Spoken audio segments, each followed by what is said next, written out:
একটা মানুষ কিভাবে এতটা পরিবর্তন হতে পারে, কিভাবে পারে এতটা ভালোবাসা শিখিয়ে ভালো থাকাটাই কেড়ে নিতে। আজকের গল্পটা সালেহ আহমেদ ভাইয়ের। গল্পটা শুনলে বুঝতে পারবেন মানুষ নতুনকে পেয়ে কিভাবে পুরাতনকে ভুলে যায়। ভাইয়াটা আমারে বলে যে ওর সাথে আমার পরিচয় হয় আমাদের নানুর বাড়িতে গিয়ে। প্রথম দেখাতেই ভালো লেগে যায়। ও আমার ছোট বোনের ক্লাসমেট ছিল। আমার ছোট বোন আমার ফোন থেকে ওর সাথে কথা বলতো, বিভিন্ন নোটস ছবি পাঠাইতো ওকে। তো তার মাধ্যমে আমাদের কথা হয়। এভাবেই আমাদের প্রায় 6 মাস কথা হয়। এই 6 মাসে ওর প্রতি আমার একটা আলাদা টান তৈরি হয়। আমি বুঝতে পারছিলাম ওইও আমার একটু একটু পছন্দ করে। কিন্তু ওর আগের একটা বয়ফ্রেন্ড ছিল, সেটা আমি জানতাম। কিছুদিন পর শুনতে পেলাম যে ওর ব্রেকআপ হয়ে গেছে। তো তার কিছুদিন পরেই, দিনটা ছিল সোমবার, সন্ধ্যা 7টা 15 মিনিটে আমি ওকে প্রপোজ করি। আমি ওকে বলি আমি তোমার হাতটা সারা জীবনের জন্য ধরতে চাই। ও কিছুই বলেনি, শুধু কিছুদিন সময় নিয়েছিল। তো তারপর ও রাজি হয়ে যায়। তারপর আমাদের রিলেশনটা শুরু হয়। ও কলেজে ভর্তি হওয়ার আগ পর্যন্ত সবকিছু ঠিকঠাকই ছিল, কিন্তু কলেজে ভর্তি হওয়ার পর থেকে কেমন যেন বদলে যেতে শুরু করলো। রিলেশনের শুরুতেও আমাকে অনেক কেয়ার করতো, ভালোবাসতো, সবসময় খোঁজ নিত, 3 বেলা জিজ্ঞেস করতো আমি খেয়েছি কিনা। এতটা ভালোবাসা কেয়ারিং পেয়ে আমি ওরে এতটাই ভালোবাসলাম, ওরে ছাড়া আমার কোনো কিছুই ভালো লাগতো না।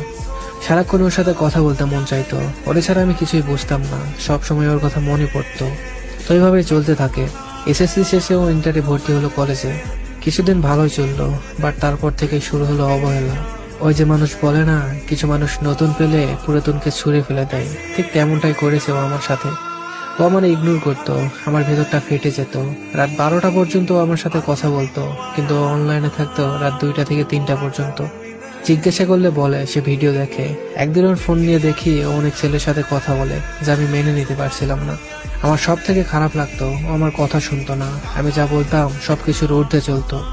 ওর অনেক ছেলে ফ্রেন্ড ছিল, ও ওদের সাথে ঘুরতে যেত। আমি নিষেধ করলেও শুনতো না, নিজেকে খুব অসহায় মনে হতো তখন। ও টিকটকে ভিডিও করতো, ফেসবুকে ছবি দিত, যা আমার মোটেও পছন্দ ছিল না। বেপরদা হয়ে চলাফেরা করতো।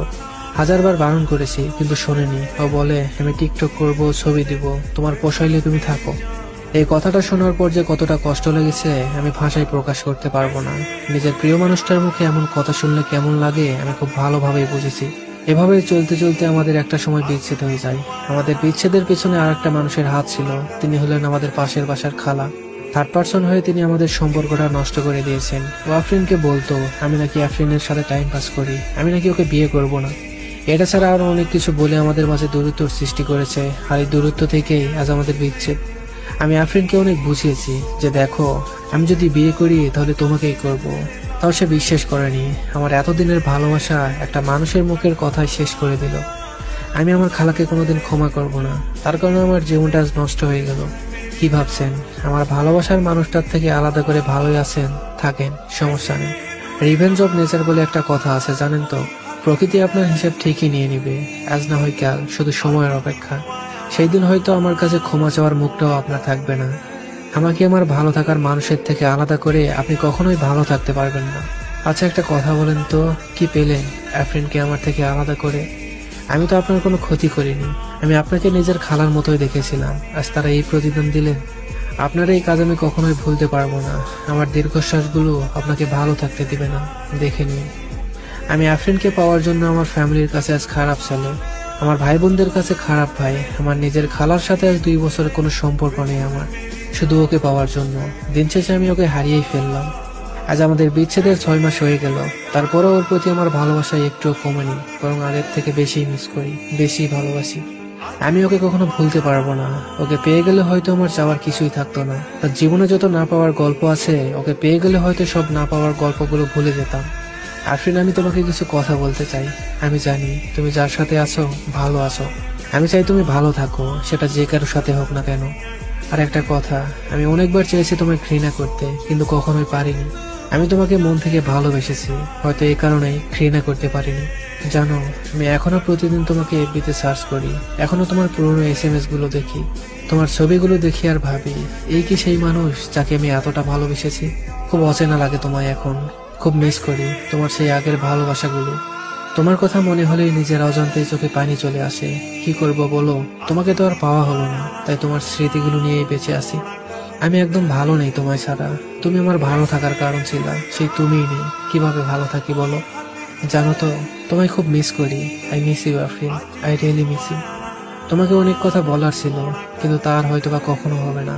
আমি তোমার থেকে অনেক দূরে চলে যাচ্ছি।